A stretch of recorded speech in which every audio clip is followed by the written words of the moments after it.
Bonjour Thierry, Bonjour Daniel. quelles sont les 7 blessures de cœur? Alors, les 7 blessures du cœur, ce sont les 7 types d'événements dans la vie qui sont assez fréquents quand on regarde les statistiques ou les études. Ce sont 7 types en fait d'événements qui sont observables, vérifiables statistiquement. Je vais vous donner quelques chiffres et puis vous donner surtout des sources et références pour que vous puissiez vérifier par vous-même que ce que je vous raconte c'est vrai et que c'est pas moi qui ai inventé les 7 blessures du cœur.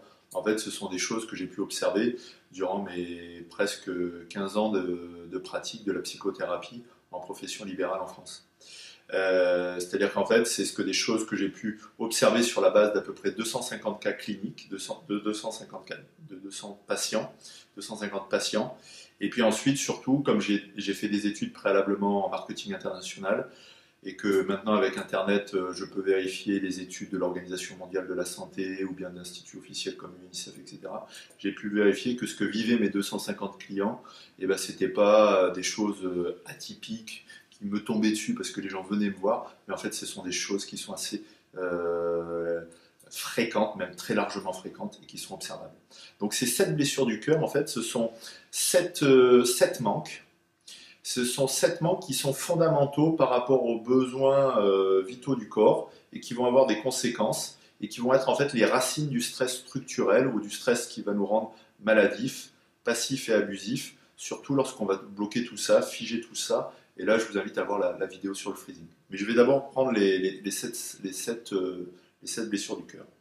Je vais mettre mes lunettes parce que je vais utiliser les 42 questions pour rien oublier. 42 questions que vous pouvez acheter sur le site pour ne pas oublier des éléments. La première blessure du cœur, c'est le stress de naissance. En fait, c'est le choc à la naissance qui était assez fréquent avant au Moyen-Âge et dont on avait conscience avant, qui est le choc en fait du fait qu'à la naissance, souvent, il y a un risque de mort.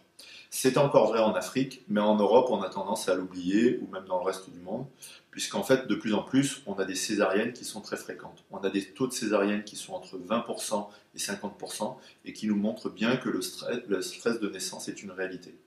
En Suisse, la Suisse a fait une étude là-dessus, sur le traumatisme de naissance, en fait. En Suisse, vous avez un chiffre officiel qui est de 14%. C'est-à-dire qu'en fait, vous avez 14% des gens qui naissent avec ce qu'on appelle un stress respiratoire et neurovégétatif, où vous avez soit le cordon autour du cou, ça c'est très très fréquent, soit vous avez des bébés qui sont gros, qui sont bloqués et qui vont avoir du mal à sortir, et donc on va avoir des césariennes d'urgence aussi, soit vous avez des bébés qui vont avoir à être aidés avec des spatules, des forceps, de l'épisiotomie, sans parler en fait aussi de tout ce qui est injection, sur le plan injection massive, sur le plan chimique, et puis sans parler non plus aussi des bébés prématurés avec tous les problèmes de couveuse. Donc là en fait vous avez des bébés qui vont avoir souvent ce qu'on appelle de l'anoxie, c'est-à-dire un manque, donc je parle vraiment de manque parce que tous les stress dont je vais vous parler, toutes les blessures dont je vais vous parler, c'est important de les traduire en termes de manque. Et là il y a vraiment un problème fondamental souvent, c'est le manque d'air. C'est-à-dire qu'il va y avoir un stress respiratoire avec une anoxie et un manque d'air. Pour étudier ce travail, je vous invite à lire les travaux du docteur américain, docteur Arthur Janov, et je vous invite à lire ses livres, surtout à partir de 1995, parce qu'à partir de 1995, il a pu utiliser les nouvelles connaissances neuroscientifiques sur le cerveau, et donc son travail est devenu beaucoup plus scientifique et beaucoup plus intéressant. Mais c'est le spécialiste mondial, en fait, du stress de la naissance, avec le problème du stress au niveau du cerveau reptilien, qui va faire en fait des stress en termes d'impulsivité ou de passivité. C'est-à-dire des gens qui vont avoir peur de mourir et qui vont réagir très fort, ou bien des gens qui vont avoir peur d'être enfermés, de ne pas y arriver et qui vont se sentir bloqués, avec aussi du stress respiratoire. Donc voilà, si vous avez ce genre de symptômes, lisez le docteur Arthur Janov. Le deuxième stress, peut-être que vous le connaissez Daniel, c'est le stress de l'attachement. En fait, c'est le manque de contact d'ocytocine du bébé à la naissance. Pourquoi peut-être vous le connaissez? Parce qu'en fait, l'auteur le plus connu mondialement, c'est le docteur John Bowlby sur le stress de l'attachement, qui n'est pas anglais, qui est écossais. Désolé Daniel. Mais les Anglais sont très bons en fait pour tout ce qui est maternage, stress de l'attachement. Vous avez aussi Winnicott, que je pense le docteur Winnicott aussi, qui est connu. Et donc là, le stress de l'attachement, c'est le stress des séparations précoces. C'est le stress du manque de contact avec la mère. Je vais vous donner 2 éléments pour vous prouver que statistiquement, il y a un vrai problème. Le premier élément, c'est le taux d'allaitement. C'est-à-dire que vous avez un bébé sur deux dans le monde qui n'est pas du tout allaité et qui n'a pas de contact avec un besoin normal et naturel qu'on retrouve chez les grands mammifères. Le deuxième chiffre, c'est qu'un bébé sur deux, dès le premier jour de sa naissance, va subir ce qu'on appelle un choc brutal ou une séparation précoce. C'est-à-dire qu'en fait, on va lui dire, mon grand, tu vas dormir tout seul dans ta chambre, ou ma petite. Et en fait, nous sommes les seuls animaux à faire ça à nos progénitures. Et donc là aussi, ça a été prouvé par l'Organisation mondiale de la santé. Pendant les 6 premiers mois de la vie, on préconise maintenant une proximité avec le bébé, ce qu'on appelle un couchage de proximité, et un allaitement, un allaitement maternel. Je vous invite à regarder ce que préconise l'Organisation mondiale de la santé et les conditions de mise en place de ça, notamment pour la sécurité et le confort du bébé. Le troisième point, la troisième blessure du cœur, ce sont les stress, les chocs. Ce que les gens commencent à comprendre, parce qu'en fait, depuis 1982, on parle de traumatisme. Avant 1982, on n'avait pas conscience des traumatismes, et c'est aux États-Unis que le mot trauma est apparu en 1982. Donc aujourd'hui, en fait, tout ce qui est violence, agression, accident, cellules psychologiques d'urgence, etc., les gens, ils ont l'habitude maintenant, et donc on a conscience qu'il y a des choses qui font du mal au cerveau et que les choses brutales font du mal au cerveau. Là, en fait, en termes de manque, c'est quoi? C'est un manque de sécurité, c'est un manque de protection, c'est un manque de bienveillance, c'est un manque d'attention. Il faut savoir par rapport à ça que selon les chiffres de l'Organisation mondiale de la santé, dans les familles, en fait, vous avez encore 70% des familles qui vont avoir des comportements avec des gifles, des fessées, des tapes. En France, avant, c'était le martinet. Vous avez des pays, c'est les pantoufles. En fait, ils ont fait des études mondiales et vous apercevez que selon les traditions, on va utiliser la prise électrique, le martinet, la casserole. Je pense à la Corée du Sud, je pense qu'ils utilisent des ustensiles de cuisine. Bon, vous voyez, c'est des trucs. Mais l'Organisation mondiale de la santé a regardé que même aux États-Unis, qu'on croit comme un pays développé, en fait, on frappe, quoi. On frappe nos enfants partout. C'est-à-dire qu'on est dans des abus de pouvoir et de la violence. Et en fait, ça aussi, ça effraie l'enfant, ça traumatise ce qu'on appelle son amygdale. Et ça va en fait le bloquer, le frozen, c'est-à-dire ça va le figer émotionnellement et ça va l'obliger à bloquer ses émotions et ses sentiments et à se soumettre. Et donc ça va bloquer en fait son développement et son bien-être. La quatrième blessure, c'est le stress des abus. Alors ça c'est très à la mode, c'est les abus sexuels, mais il y a aussi le stress des humiliations, le stress des attouchements, de l'inceste. Sachant que souvent c'est sans pénétration, c'est-à-dire qu'en fait il ne faut pas être pénétré pour être abusé. Vous avez 2 tiers des abus sexuels qui sont faits en fait par des attouchements avec des choses qui sont plus proches de l'immaturité sexuelle que de quelque chose qui est de l'ordre de la sexualité adulte. Donc en fait ce sont des stress qui sont liés à des manques affectifs, à de l'immaturité affective et qui sont liés vraiment à une pénurie, à une misère affective et émotionnelle. Pour info, l'Organisation mondiale de la santé donne 2 chiffres. 38% des femmes mondialement dans le monde sont abusées, et c'est à peu près une moyenne. C'est-à-dire qu'en France, vous avez une femme sur 3 qui est abusée, et vous avez un homme sur 5 qui est abusé.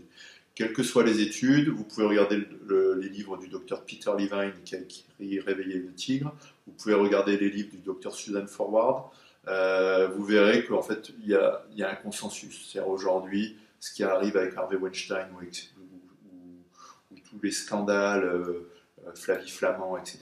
En fait, la situation est catastrophique et tout le monde le sait en fait. Et dès que vous regardez les chiffres, en fait, c'est assez fréquent.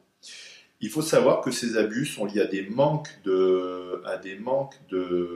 affectifs et qui sont liés surtout à des abus de pouvoir. Voilà, ça c'est important de le noter.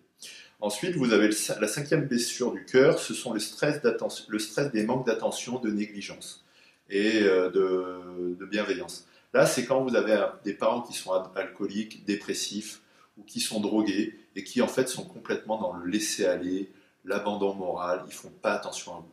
Donc là, c'est des enfants qui sont dans la négligence, qui sont dans la carence, qui sont dans l'absence des parents, parce que les parents ne sont pas disponibles, parce que les parents sont défaillants, parce que les parents sont carrément pas là ou dans un autre monde, avec ou sans drogue, je vais dire ça comme ça. Par rapport à ça, il n'y a pas vraiment d'études, mais il faut savoir que si vous reprenez les études du docteur John Bowlby, rien que sur la négligence émotionnelle, vous avez 80% de la population, puisqu'en fait la plupart des gens ne connaissent pas leurs émotions. Alors, en fait, on est tous forcément nuls en amour, puisqu'on n'avait pas les connaissances avant. Voilà. Moi, tout ce que j'ai appris, c'est des connaissances assez récentes, en fait. Alors, en fait, même moi, j'étais nul en amour avant, j'ai appris, quoi. Voilà. Il faut le savoir, j'ai pas le don divin, ou... En fait, on n'avait pas les connaissances, on n'avait pas les informations. Et je fais le lien avec la 6e blessure du cœur, c'est le stress de l'ignorance, de la méconnaissance des émotions, de l'obscurantisme affectif, de la peur des réalités du cœur et du ventre. Ça, c'est très très commun.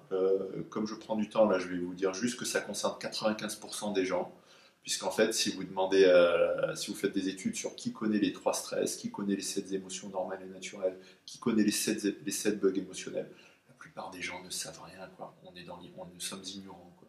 Nous sommes vraiment ignorants. Ce qui veut dire qu'en fait, on ne peut pas arriver seul à être heureux. Il faut vraiment qu'on ait une conscience collective par rapport au travail qu'il y a à faire. Et puis par rapport à ça, la 7e blessure du cœur, c'est ce qu'on appelle le stress de la niche environnementale.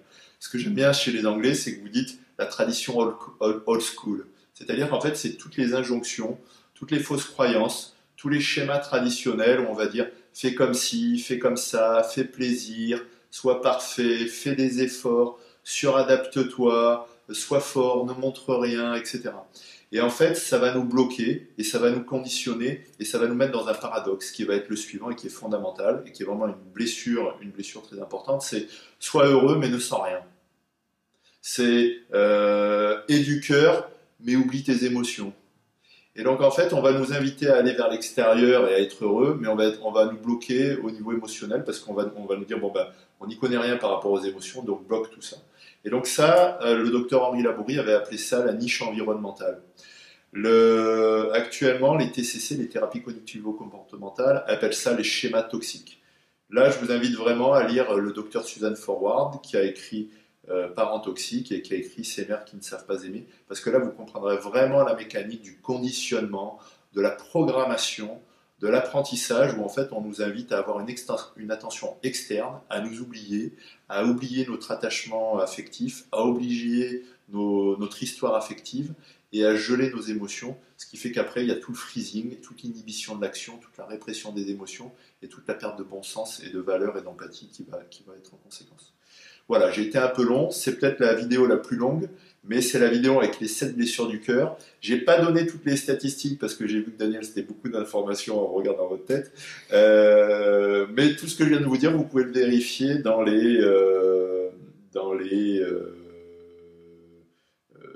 sur des sites comme l'Organisation mondiale de la santé. Si vous êtes intéressé par tout ça, j'ai oublié de citer, là je regarde, vous pouvez regarder aussi tout ce que propose l'analyse transactionnelle avec le docteur Eric Berne, les livres de Claude Steiner, qui parlent aussi beaucoup de ce qu'on appelle les drivers, c'est-à-dire la suradaptation et le conditionnement, notamment par rapport à la niche environnementale. Merci Daniel, et à bientôt. Merci Thierry.